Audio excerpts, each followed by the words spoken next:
A fateful night. The emergency room buzzed with controlled chaos, as it did every night. Nurses and doctors hustled between patients, their voices blending into a cacophony of urgency. Amid the activity, Nurse Evelyn Johnson, an experienced but embittered caregiver, navigated the halls with an air of cold efficiency.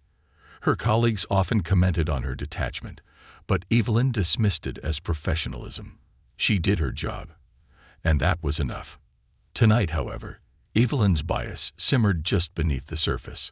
As she reviewed the charts of incoming patients, her gaze fell on a new name, Tanya Washington. Evelyn's lips tightened as she noted the patient's details. 35 years old, African American, admitted for severe abdominal pain. Her prejudice whispered in her mind, forming assumptions she didn't bother to question. Tanya's husband, Marcus, paced anxiously outside the emergency room. A tall, broad-shouldered man with a quiet strength, Marcus had driven through red lights and prayed the entire way to the hospital. Tanya's pain had started suddenly that evening, her cries piercing the quiet of their home. She was a strong woman who rarely showed discomfort, and seeing her doubled over in agony had shaken him to his core. Inside the ER, Tanya was wheeled into a curtained-off area. Evelyn arrived shortly after, her expression neutral but her movements brisk. Without introducing herself, she began attaching monitors to Tanya's arm, her touch impersonal and hurried. "What's going on? Is she going to be okay?" Marcus asked, stepping into the room. His voice was steady, but his eyes betrayed his fear. Evelyn barely glanced at him. "Sir, you need to wait outside." "She's my wife," he protested, his tone firm. "I'm staying." Evelyn finally looked at him, her lips thinning in disapproval. "It's policy." Tanya, despite her pain, placed a hand on Marcus's arm. "It's okay," she whispered. "I'll be fine." Reluctantly, Marcus stepped back into the hallway, his heart heavy with worry. He trusted the hospital staff to do their job, even as he prayed they'd treat his wife with the care she deserved. Back inside, Evelyn began her examination. Tanya winced at the pressure Evelyn applied to her abdomen, but the nurse didn't pause or offer reassurance. "I'll order some labs," Evelyn said curtly. "It's probably nothing serious." Tanya forced a nod, her face pale. Her gut told her something was wrong, but Evelyn's dismissive attitude made her hesitate to press further. As Evelyn entered the orders into the system, her thoughts wandered. She reasoned Tanya's condition might be exaggerated, fueled by what Evelyn saw as typical dramatics. She dismissed Tanya's severe pain as likely gastrointestinal discomfort, nothing that required urgency. The truth was far more dire. Meanwhile, Marcus made calls to family members, updating them on Tanya's condition. His mother-in-law, Judith, offered to come to the hospital, but Marcus assured her he'd call if things worsened. Despite his outward calm, Marcus couldn't shake an uneasy feeling. He'd sensed something off about the nurse's demeanor, though he hoped he was wrong. Back in the ER, Evelyn glanced at the clock as she worked. Her shift was nearing its end, and the thought of going home filled her with relief. She decided to wait for the lab results before calling for a doctor, assuming there was no urgency. But Tanya's condition deteriorated rapidly. Her pain intensified, her breaths coming in shallow gasps. Evelyn, slow to notice the change, finally looked up from her workstation when an alarm from Tanya's monitor sounded. "Please," Tanya managed to say, her voice trembling. "Something's wrong." Evelyn frowned but still didn't call for immediate assistance. She adjusted Tanya's position, assuming it was a case of dehydration or minor discomfort escalating. Outside, Marcus heard the alarm and pushed past the staff into Tanya's room. His eyes widened at the sight of his wife, her face glistening with sweat, her hands clutching her abdomen. "What's happening to her?" Marcus demanded, his voice rising. "I need you to leave," Evelyn snapped, glaring at him. "No," Marcus shot back, stepping closer to Tanya's side. "She needs help now." Evelyn's irritation boiled over. "Sir, if you don't leave, I'll have security remove you." Tanya's voice was barely audible. "Marcus, stay." Her words broke something in him. "I'm not going anywhere," he said firmly, his hand on hers. Evelyn hesitated, weighing her options. She could call security or finally escalate Tanya's case to the attending physician. Her pride warred with her duty, but Marcus's unyielding presence forced her hand. With a huff, she left the room to summon Dr. Patel, a young but highly skilled physician known for his thoroughness. Dr. Patel arrived moments later, his eyes scanning Tanya's vitals. He immediately ordered additional tests, his voice calm but commanding. "This isn't just abdominal pain," he said, his tone urgent. "We need to get her to imaging. Now." Evelyn's face flushed as she realized the gravity of the situation. Dr. Patel's actions revealed what she had missed, or ignored. Tanya was rushed to imaging, and Marcus followed closely, his heart pounding. He felt a mix of anger and relief. Anger that Tanya hadn't received proper care sooner, and relief that someone was finally taking her condition seriously. Dr. Patel's diagnosis was swift and grim. Tanya had a ruptured appendix, and sepsis was setting in. She needed emergency surgery. Evelyn avoided Marcus's eyes as the surgical team prepped Tanya. Her earlier indifference now felt like a glaring mistake. But Marcus noticed everything. The flush of guilt on her face, the way she avoided looking at Tanya as she was wheeled away. In the waiting room, Marcus sat alone, his hands clasped tightly. The next few hours would determine his wife's fate. He thought of their children at home, oblivious to the night's events, and the life they'd built together. He prayed silently for Tanya's recovery and for strength to face whatever came next.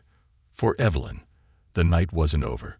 A storm of consequences was brewing, one she would soon face head-on. Karma's arrival. The ER calmed after Tanya was rushed into surgery, but the tension in Marcus's heart only grew.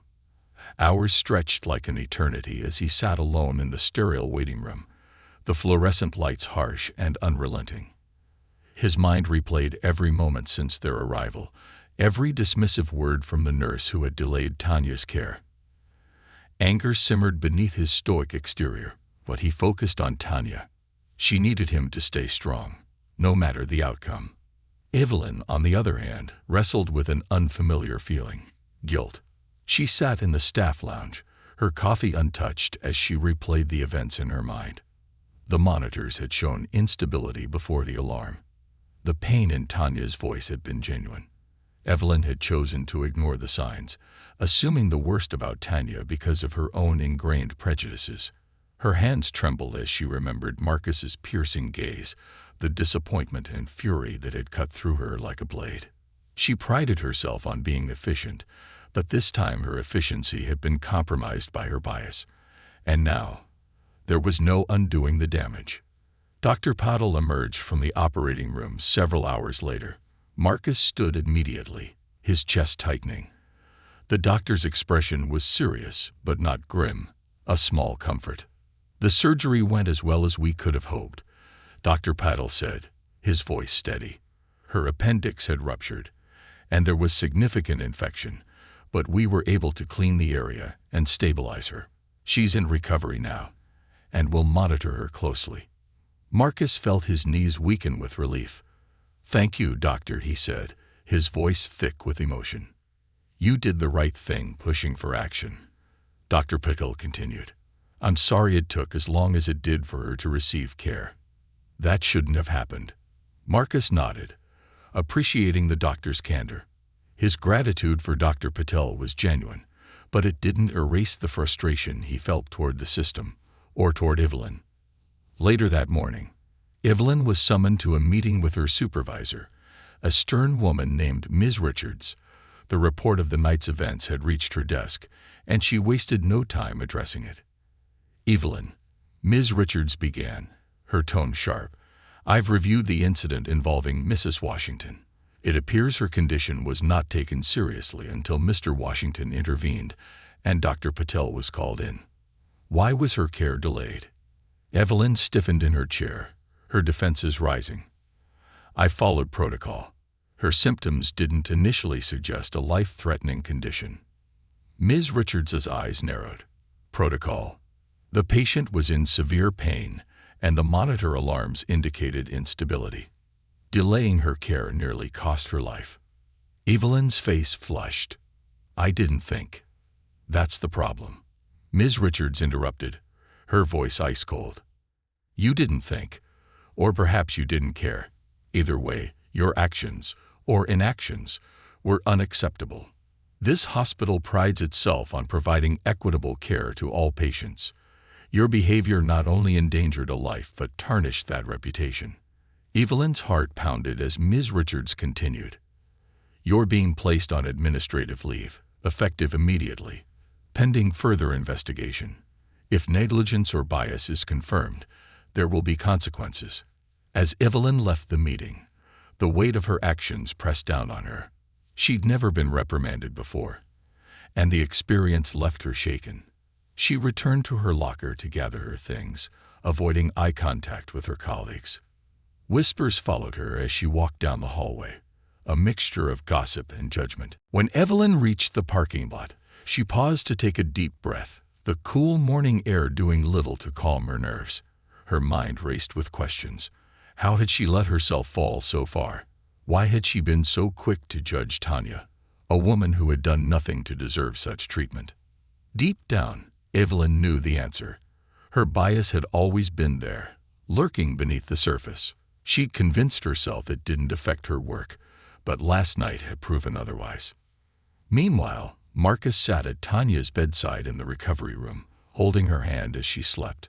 Her face was still pale, but her breathing was steady, and the monitors showed improvement. Relief washed over him, but his anger toward Evelyn lingered. A soft knock at the door drew his attention. Dr. Puddle entered, his expression warm. How's she doing? She's resting, Marcus replied. Thank you again for everything you did. Dr. Patel nodded. It's my job. But I wanted to let you know that the hospital is addressing what happened. The nurse responsible for delaying Tanya's care has been placed on leave. Marcus's jaw tightened. That's a start, but it doesn't erase what she did.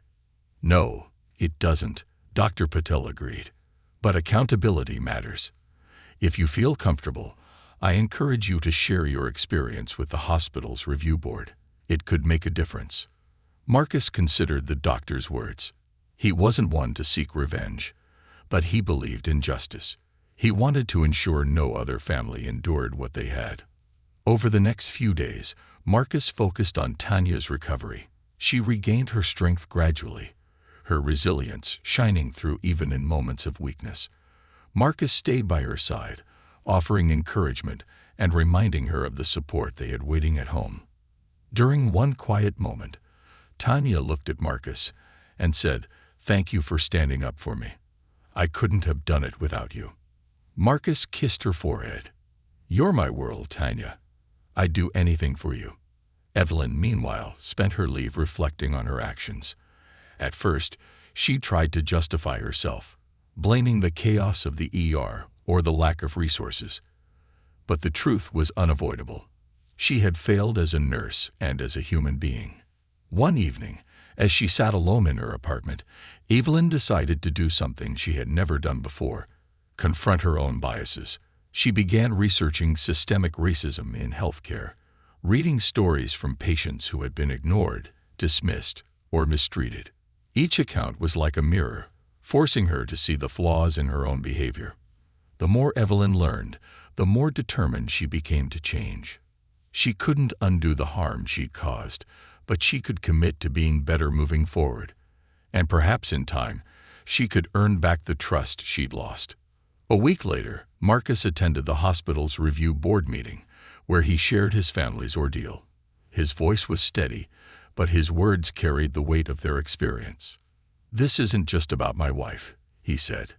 "It's about every patient who walks through those doors trusting they'll be treated with care and respect. No one should have to fight for their life and their dignity at the same time." The board members listened intently, their expressions serious. By the end of the meeting, they assured Marcus that changes would be made to prevent future incidents. As Marcus left the hospital that day, he felt a glimmer of hope. Tanya was healing, and their family was stronger than ever. And though justice hadn't erased the pain, it had opened the door to healing for everyone involved. Redemption and revelation. Evelyn woke up on the first day of her extended administrative leave feeling a mix of anger, shame, and disorientation. She had been a nurse for almost 2 decades, and now, for the first time, she was forced to question the very essence of her professionalism. Her apartment felt unusually quiet, and the hours stretched endlessly ahead of her. She thought of the Washington family, Marcus's fierce protectiveness, Tanya's quiet resilience, and her own role in their ordeal. The thought stung like a fresh wound. Evelyn had always prided herself on her ability to compartmentalize emotions, but now, the walls she had built seemed to crumble. She spent most of the day pacing the small living room, her guilt gnawing at her insides. By evening, Evelyn realized she couldn't simply sit with her shame. She opened her laptop and began searching for information about healthcare disparities. Article after article painted a grim picture. Racial bias in medicine wasn't just an abstract concept. It was a systemic issue with real, often fatal, consequences. Evelyn read accounts from Black patients who had been ignored or dismissed, their symptoms belittled, their pain overlooked. Her chest tightened as she saw herself in their stories. Across town, Marcus sat at the kitchen table, papers spread before him. Tanya was finally home, resting comfortably in their bedroom. Her recovery was progressing, but the emotional toll of the ordeal was harder to measure. Marcus had decided to take a leave of absence from work to care for her and their children, but his mind was preoccupied with the steps he needed to take to ensure accountability for what had happened. He'd filed a formal complaint with the hospital and had been contacted by an attorney who specialized in medical malpractice cases. Marcus wasn't after a payout. He wanted change. He wanted the hospital to recognize the systemic flaws that had almost cost his wife her life. As he organized his thoughts, his phone buzzed with a message from Tanya's mother, Judith. "Judith, how's Tanya feeling today? Need me to bring anything over?" Marcus smiled, grateful for the support their family had received in the past week. He quickly texted back, "She's improving. Just keep praying." Tanya appeared in the doorway, her steps slow but steady. "Who's that?" she asked, her voice still soft but gaining strength. "Your mom," Marcus replied, standing to help her sit. She wanted to check in. Tanya smiled faintly. "She's been a rock for us, hasn't she?" "She has," Marcus agreed. He hesitated for a moment before adding, "I've been thinking about what Dr. Paddle said about the hospital review board. I want to make sure they take this seriously." Tanya reached for his hand. "They will, Marcus. You won't let them forget." Meanwhile, Evelyn reached out to a colleague, an old friend named Martha who had always been her moral compass during tough times. Martha was a senior nurse at a different hospital, known for her compassion and fairness. When Evelyn explained the situation, her voice broke. "I don't know who I am anymore, Martha. I thought I was good at my job, but maybe I've been failing for years." Martha listened quietly, then responded with a calm but firm tone. "Evelyn, admitting you've made a mistake is the first step, but it's not enough. If you want to make amends, you have to do the work, not just for the Washingtons, but for every patient you'll care for in the future." Evelyn wiped her eyes. "How do I start?" "You start by listening," Martha said. "Reach out to them, apologize, and educate yourself. If you don't understand how bias affects your actions, you'll never fix it." The next day, Evelyn mustered the courage to draft a letter to Marcus and Tanya. She agonized over every word, unsure if they would even want to hear from her. Finally, she wrote, "Dear Mr. and Mrs. Washington, I am writing to express my deepest apologies for the way I treated you during your recent visit to the hospital. I failed you, and for that, I am truly sorry. There is no excuse for my actions, and I take full responsibility for the harm I caused. Since that night, I have reflected deeply on my behavior and the biases that influenced it. I have begun educating myself about racial disparities in healthcare, and I am committed to doing everything in my power to ensure no other patient experiences what you did. I understand that an apology may not erase the pain or frustration you endured. Still, I hope that you will one day find it in your hearts to forgive me. Please know that I am taking steps to hold myself accountable and to be a better nurse and a better person moving forward. Sincerely, Evelyn Johnson. She hesitated before sealing the envelope, unsure if her apology would be met with anger, indifference, or rejection. But deep down, she knew this was a step she needed to take. Several days later, Marcus and Tanya sat together on their porch, enjoying the crisp autumn air. Marcus sifted through the day's mail when he came across Evelyn's letter. He read it silently, his expression unreadable. "What is it?" Tanya asked, leaning forward slightly. "It's from that nurse," Marcus said, handing it to her. Tanya read the letter carefully, her brow furrowing as she took in Evelyn's words. When she finished, she looked at Marcus. "What do you think?" Marcus sighed. "I think she means it, but I also think words are easy. Actions are what matter." Tanya nodded. "Then let's see what she does." Evelyn didn't hear back from the Washingtons immediately, but she didn't let that deter her. She continued her self-education, attending workshops on implicit bias and volunteering at a community clinic that served underprivileged populations. The work was humbling, forcing her to confront not only her own prejudices, but also the systemic barriers many patients faced. Weeks turned into months, and Evelyn's administrative leave ended. When she returned to the hospital, she found herself under the scrutiny of both her supervisors and her peers. Some viewed her as a liability, while others were cautiously supportive of her efforts to change. Evelyn's first shift back brought a moment of reckoning. She was assigned to a patient who reminded her of Tanya, a young black woman with severe pain. This time, Evelyn approached the case with a sense of urgency and compassion she had lacked before. She listened carefully, advocated for swift action, and stayed by the patient's side until a diagnosis was reached. By the end of the shift, Evelyn felt something she hadn't in years: pride in her work. Back at home, Marcus received a call from the hospital's patient relations department. They informed him of new initiatives being implemented in response to his complaint, including mandatory training on racial bias for all staff and an overhaul of the hospital's TREACH protocols. As he hung up, Marcus felt a sense of satisfaction. Change was slow, but it was happening. And while he still held reservations about Evelyn, he acknowledged her efforts to make amends. "She's trying," he told Tanya that evening. "That counts for something." Tanya smiled faintly. "It does. Maybe, just maybe, people can change." A second chance. Evelyn returned to work determined to redeem herself, but the weight of her reputation loomed heavy. The staff knew about the incident with the Washingtons, and though hospital administration had kept the details private, rumors filled the gaps. Some colleagues gave her sympathetic nods, while others avoided her altogether, whispering when they thought she wasn't listening. For Evelyn, every shift was a battle against her own insecurities and the scrutiny of those around her. She had to rebuild not only her confidence but the trust of her peers. More importantly, she needed to prove to herself that she deserved a second chance. Meanwhile, Tanya's recovery had turned a corner. She was regaining her strength, and her laughter slowly returned, brightening the Washington household. Marcus worked tirelessly to ensure she had everything she needed, but Tanya began to notice how drained he looked. "You've been running yourself ragged," she said one evening, placing her hand on his. "It's time to take care of yourself too." Marcus smiled wearily. "I'm fine. You're the priority." "I am, and I appreciate it," Tanya replied, her voice soft but firm. "But you can't pour from an empty cup."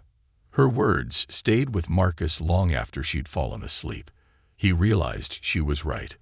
For weeks, he had carried the weight of his anger and frustration, channeling it into action.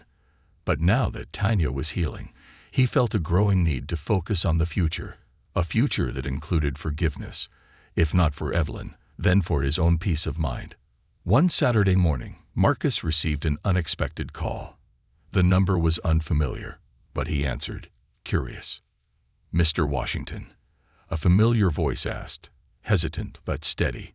"Yes, this is Marcus," he replied, sitting up straighter. "This is Evelyn Johnson. I hope this isn't an intrusion. I wanted to follow up on the letter I sent you and your wife.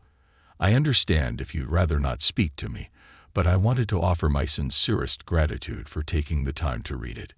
Marcus was silent for a moment, surprised by the call. He had expected Evelyn's apology to end with her letter. "I got your letter," he said finally. "My wife and I read it together." Evelyn's voice faltered slightly. "And what did you think?" Marcus took a deep breath. "I think you're genuinely sorry, but words only mean so much. Actions speak louder." "I understand," Evelyn replied. "And I want you to know I've been working to change. I've been attending training sessions on implicit bias, volunteering at a clinic, and reflecting on my role in perpetuating the very issues I've now come to understand more deeply. I don't expect forgiveness, but I want to do better." Marcus appreciated her honesty, but wasn't ready to let go of his reservations. "Tanya and I have been through a lot. It's not easy to forget how close we came to losing her." "I can't imagine the fear you must have felt," Evelyn admitted, her voice heavy with emotion. "All I can do is promise that I'm working every day to ensure no other family has to feel that way because of me." After a pause, Marcus said, "I respect that you're trying, but forgiveness takes time." "I understand," Evelyn said softly. "Thank you for giving me a chance to speak with you. Please let Tanya know I'm thinking of her." Evelyn hung up, her heart pounding. The conversation hadn't been easy, but she felt a flicker of hope.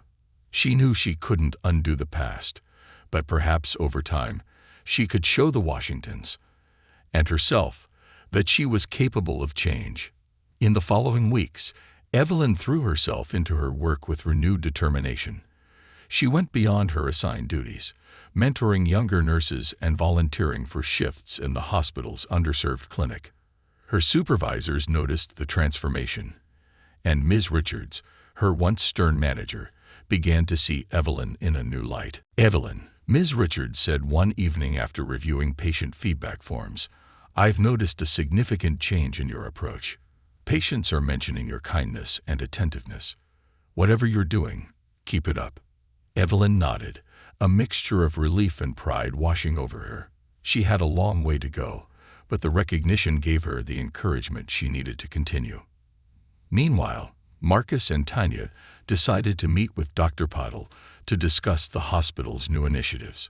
They were impressed to learn that their experience had prompted meaningful changes, including mandatory training for all staff on implicit bias and quarterly reviews of patient care practices. "Your case has made a significant impact," Dr. Pottle said. "The hospital is taking these changes seriously, and while it doesn't erase what happened, I hope it gives you some reassurance that progress is being made." Tanya nodded. "It's a start, and I'm grateful for the steps you've taken."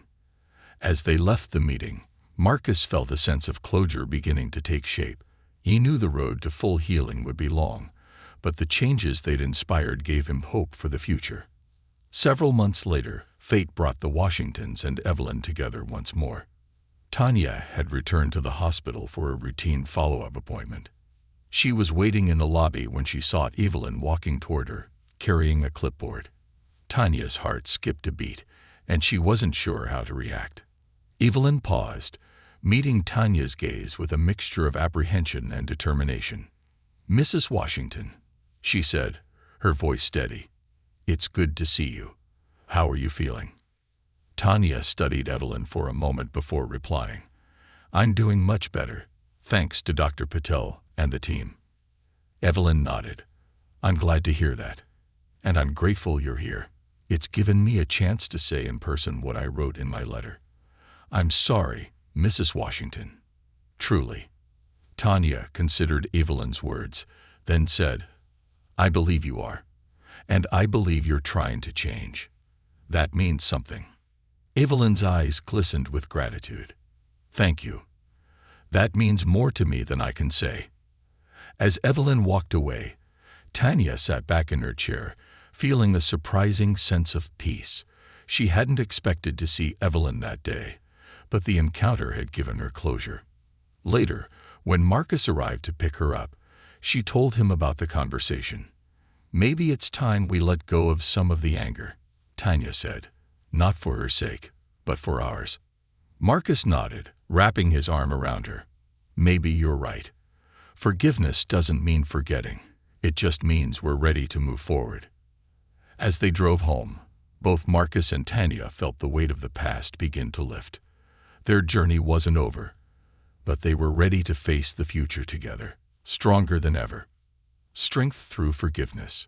The Washington household brimmed with new life and routines as Tanya's recovery progressed. While physical healing had its own timeline, the emotional scars left by the ordeal were slower to fade. Tanya and Marcus had always been a team, a partnership built on trust and shared strength. But this experience had tested the very foundation of their resilience.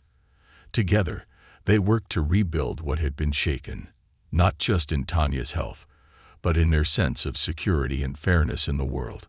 Marcus, still grappling with the weight of the hospital incident, had thrown himself into advocacy work. Through Dr. Patel's connections, he had been invited to speak at medical forums, sharing his family's story to raise awareness about racial disparities in healthcare. Every patient deserves to be treated with dignity, urgency, and respect, Marcus said at a packed conference room one evening. Biases, whether intentional or unconscious, have real consequences. In our case, my wife almost died because someone dismissed her pain. This is unacceptable, and it's on all of us to do better. His words resonated deeply with the audience, many of whom stood to applaud as he concluded. As Marcus stepped off the stage, a woman approached him, an attendee who identified herself as a nurse practitioner. "Your story hit home," she admitted, her voice tinged with emotion. "I've seen similar situations, and your courage to speak about it might just be the push some of us need to reflect on our own actions." Marcus thanked her, the conversation reaffirming his commitment to this new chapter of advocacy. Back at home, Tanya had begun channeling her energy into writing. Always passionate about storytelling, she started documenting her experience in a series of essays. These writings became her outlet for processing the trauma and her way of contributing to the broader dialogue about systemic inequities. "It's cathartic," Tanya explained to Marcus one evening as they sat together on the porch. "But more than that, I want these words to reach someone who feels invisible, someone who thinks they're not worth advocating for. Maybe they'll read my story and find the strength to speak up." Marcus nodded, proud of her determination. "You're inspiring, Tanya. You always have been." Evelyn, meanwhile, was steadily working her way back into the hospital's rhythm. Though she'd been reinstated, her reputation was still a work in progress. Colleagues were hesitant to fully embrace her again, and the shadows of her past mistakes often felt like they loomed over every interaction. But Evelyn had embraced this as part of her penance.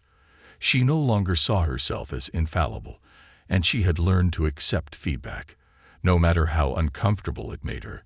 Her shifts at the underserved clinic had also become a cornerstone of her journey toward redemption. One evening at the clinic, a young single mother brought her asthmatic son in for an emergency visit. The woman was visibly distressed, her son wheezing as he clung to her. "We've been here before," the mother said, tears streaming down her face. "They never take us seriously." Evelyn knelt to the boy's level, her voice calm and soothing. "Hey there, buddy. We're going to get you feeling better, okay?" The boy nodded weakly, and Evelyn turned to the mother. "I'm here to listen, and I'm here to help. Let's get him taken care of." She sprang into action, ensuring the boy received immediate treatment. By the end of the visit, the mother's relief was palpable. "Thank you," she said. "It's been a long time since anyone made us feel like we mattered." Evelyn's heart ached at the words. "You do matter," she replied softly. "You always have." Weeks later, Evelyn found herself staring at an invitation from the hospital administration. It was for an event titled Courage in Advocacy, Recognizing Voices for Change, a panel featuring Marcus Washington as the keynote speaker. At first, Evelyn hesitated. She wasn't sure if her presence would be welcome, but deep down, she felt compelled to attend. The event was held in a modest but packed auditorium. Evelyn slipped in quietly, finding a seat near the back. The lights dimmed as Marcus took the stage, his commanding presence filling the room. Marcus began with a story. His story. He spoke about Tanya's strength, the fear he had felt, and the systemic flaws that almost took her from him. But then, to Evelyn's surprise, he shifted focus. "There's something else I've learned through this process," Marcus said, his voice steady. "People can change. It doesn't happen overnight, and it doesn't happen without effort. But it's possible. The nurse who delayed my wife's care, Evelyn, has reached out to us, not just to apologize, but to show she's taking steps to make sure her mistake isn't repeated. That takes courage too." Evelyn's breath caught. She hadn't expected Marcus to acknowledge her, let alone with such grace. His words felt like both a challenge and an encouragement, a reminder that redemption wasn't just about her actions, but about how she chose to carry the weight of her past. After the event, Evelyn waited until most of the crowd had dispersed before approaching Marcus. She felt a pang of anxiety as she saw him talking with Tanya, both of them smiling warmly. When Marcus noticed Evelyn, his expression softened but remained guarded. Tanya looked at her with a quiet curiosity. "I wasn't sure if I should come," Evelyn began, her voice trembling slightly. "But I wanted to hear your story, and I wanted to thank you for your words tonight." Marcus nodded, his eyes steady. "You've been working hard to make things right. That doesn't go unnoticed." Tanya stepped forward, her voice calm but firm. "Evelyn, what happened to me could have cost me my life. But seeing the effort you're putting into changing, it means something." Evelyn felt a lump rise in her throat. "I know I can never undo what I did, but I want to be part of the solution moving forward. Thank you for giving me the chance to try." Tanya extended her hand, and Evelyn hesitated before taking it. In that moment, forgiveness passed between them, not complete, but enough to begin healing. As Evelyn left the event that evening, she felt a weight lift from her shoulders. Forgiveness, she realized, was not an endpoint but a bridge, a connection that allowed both parties to move forward, stronger than before. Back at home, Marcus and Tanya sat together, reflecting on the night. "She's changed," Tanya said. "And so have we." Marcus smiled. Strength doesn't come from holding on to anger. It comes from letting it go. As they held hands, they both felt the truth of those words. Their journey wasn't over, but they were ready to face whatever came next, together, and with a renewed sense of purpose. The ripple effect. Months passed, and life at the Washington household began to settle back into a semblance of normalcy. Tanya had fully recovered, her energy returning as she poured herself into new projects. She continued to write, her essays gaining traction online as they resonated with people from all walks of life. Marcus, too, had found his footing as an advocate, traveling to speak at hospitals and healthcare conferences, his voice becoming a catalyst for change. But while the Washingtons had found their path forward, the effects of their experience were spreading far beyond their own home. Evelyn's transformation. At the hospital, Evelyn had become a surprising force for change. Once known for her brisk and detached demeanor, she was now seen as one of the most empathetic and engaged nurses on staff. She took on a mentorship role for newer nurses, sharing her hard-earned lessons about the importance of compassion and self-awareness in patient care. During a staff meeting one afternoon, Evelyn presented a proposal for a new program aimed at addressing healthcare disparities. She called it TARD, Commitment to Advocacy and Respect in Every Interaction. The program would include training on implicit bias, regular peer evaluations, and open forums where patients could share their experiences directly with staff. Healthcare isn't just about treating symptoms, Evelyn said. addressing the room. It's about treating people. We have to see our patients as individuals, not statistics or assumptions. Her colleagues, many of whom had been skeptical of her redemption, were visibly moved by her passion. Ms. Richards, the hospital administrator, approved the program on the spot, recognizing its potential to transform their institution. Evelyn's efforts didn't stop at the hospital walls. She began volunteering at community events, speaking on panels about equity in healthcare. She even reached out to local schools, offering to mentor students interested in nursing, particularly those from underrepresented backgrounds. Her past mistakes were never far from her mind, but instead of letting them define her, she used them as fuel for her mission. Evelyn was determined to ensure that her failure with Tanya Washington became the turning point in a career that could ultimately save countless lives. Tanya's growing influence. Tanya's essays, which had started as a personal outlet, blossomed into a full-fledged movement. Readers flooded her inbox with messages of gratitude and solidarity, many sharing their own stories of being dismissed or ignored in medical settings. Tanya realized she had tapped into something larger, a collective cry for justice and humanity in healthcare. With Marcus's encouragement, Tanya began working on a book, weaving together her personal journey with the stories of others who had experienced similar challenges. She titled it Seen and Heard: The Voices Behind the Curtain of Healthcare Disparities. As she wrote, Tanya often thought of Evelyn. Their unexpected encounter at the Courage and Advocacy event had left an impression on her. It was a reminder that people, no matter their flaws, were capable of change. Tanya decided to include Evelyn's story in her book, not as a villain, but as an example of how redemption could inspire systemic change. When the book was published, it received widespread acclaim, praised for its raw honesty and hopeful message. Tanya was invited to speak on podcasts, at universities, and even on national television. Her voice became a rallying cry for equitable healthcare, amplifying the very message Marcus had championed in his advocacy work. Marcus's vision. While Tanya's book soared in popularity, Marcus's work in advocacy took on a new dimension. He had been approached by healthcare leaders to help design a national initiative aimed at addressing systemic racism in medical institutions. The project, called the Equity Alliance, would bring together patients, healthcare workers, and policymakers to create actionable solutions for reducing disparities. One evening, as Marcus and Tanya sat on their porch watching the sunset, he shared his excitement about the initiative.